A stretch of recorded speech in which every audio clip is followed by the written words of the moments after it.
کا شکار، تو شخصیات کی بنیاد پر کبھی نظریات کو نہیں قائم کرنا چاہیے۔ ہم لوگ شخصیات کی بنیاد پر نظریہ قائم کرتے ہیں۔ ہمارا رویہ کیا ہے؟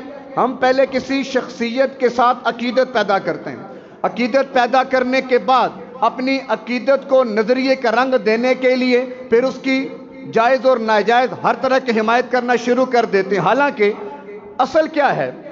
اصل یہ ہے کہ نظریہ اور دلیل پہلے ہو، عقیدت بعد میں ہو، تب جا کر ایک معاشرے میں توازن قائم ہوتا ہے کہ پہلے نظریہ ہو، پھر نظریہ دلیل کی بنیاد پر قائم ہو، پھر اس کے بعد آپ عقیدت کا مظاہرہ کریں تو پھر آپ کو کوئی مسئلہ نہیں ہے، پھر آپ کو ثبوت اور دلائل نہیں دینا پڑتے۔ اللہ کے محبوب پیغمبر نے 40 سال جب عمر مبارک ہوتی ہے تو عقیدت تو موجود تھی، لیکن اپنی عقیدت کو نہیں بلکہ نظریے اور اپنی ذات کو پیش کیا کہ میرے بارے میں تمہاری کیا رائے ہے۔ حالانکہ جانتے نہیں تھے آپ کہ لوگ مجھے کتنا چاہتے ہیں، لیکن کیا تھا کہ آپ کا نظریہ اور آپ کی دلیل پختہ تھی۔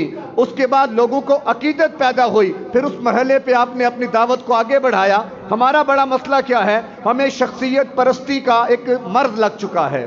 ہم حقیقت شناس نہیں ہیں، شخصیت پرست ہیں، اور حقیقت کھل بھی جاتی ہے پھر بھی شخصیت پرستی کا مرض ایسا لا علاج ہو جاتا ہے کہ حقائق کو دیکھ کر بھی ہماری آنکھیں نہیں کھلتی۔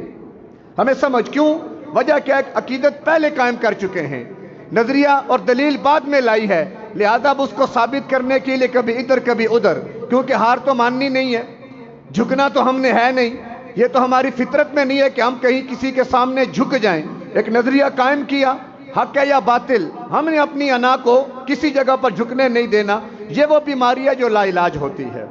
ابو جہل اسی بیماری کا مریض تھا، مانتا تھا اپنی نجی مجالس میں کہ نبی ہیں، مانتا تھا، لیکن معاملہ کیا تھا کہ سرداری چلی جائے گی، سرداری کا کیا ہوگا؟ بڑے بڑے سردار اسی بنیاد پر رکاوٹ تھے۔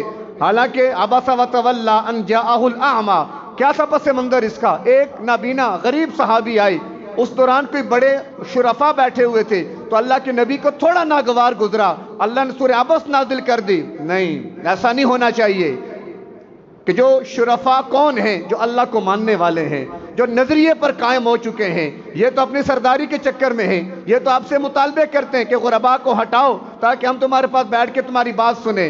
لہذا وَلَا تَمُدَّنَّ عَيْنَيْكَ إِلَىٰ مَا مَتَّعْنَا بِهِمْ، کہ اپنی آنکھوں کو ان سے نہیں ہٹانا، ان کے ساتھ رہو۔ یہ وہ لوگ ہیں جو دن رات اللہ کو یاد کرنے والے ہیں، جو اللہ کے نظریے اور عقیدے پر دلیل کی بنیاد پر کھڑے ہو چکے ہیں۔ اس کے بعد آپ سے عقیدت کا معاملہ ہے تو ان کی عقیدت کی لاج رکھی جائے۔ تو اللہ ہمیں بھی عقل دے کہ ہم لوگ حقائق کو کبھی نہیں دیکھتے، ہم بلکہ بس چڑھتے سورج کو دیکھ کر اس کی پوجا شروع کر دیتے ہیں۔